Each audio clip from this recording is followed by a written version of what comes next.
இயற்கை எய்திய மாதுலுவாவே சோபித்த தேரரின் இறுதிக்கிரியைகள் நாளை நடைபெறவுள்ளன. இயற்கை எய்திய மாதுலுவாவே சோபித்த தேரரின் தேகத்திற்கு அஞ்சலி செலுத்துவதற்காக இன்று காலை முதல் ஏராளமான மக்கள் கோட்டை ஸ்ரீ நாகவிகாரைக்கு சென்ற வண்ணம் உள்ளனர்.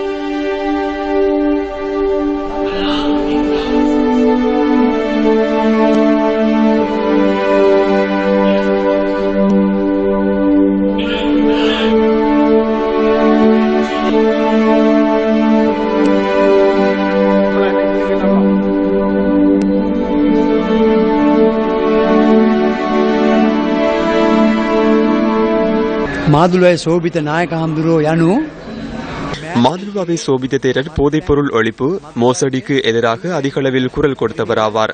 சுவிசேஷி මෙහෙය කරපු යතිවරයන් වහන්සේ නමක්. අපි வயது வேறுபாடின்றி அனைவரையும் சமமாக நோக்கி அவர்கள் சார்பில் குரல் கொடுத்தவர். இதுபோன்ற தேரரை இனிமேல் சந்திக்க கிடைக்குமா என்று தெரியவில்லை. அவரின் இழப்பு பாரிய இழப்பாகும்.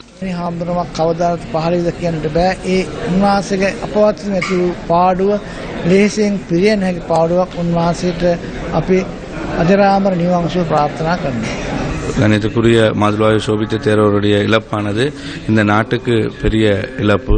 குறிப்பாக இந்த நாட்டிலே இருக்கின்ற எல்லா சமூகங்களையும் ஒற்றுமைப்படுத்தி இந்த நாட்டு ஒரு சீரான பாதையிலே செல்ல வேண்டும் என்பதற்காக மிகவும் அரும்பாடுபட்ட ஒருவர். சோபித்த தேரரின் தேகத்திற்கு அஞ்சலி செலுத்துவதற்காக கலைஞர்களும் வருகை தந்தனர்.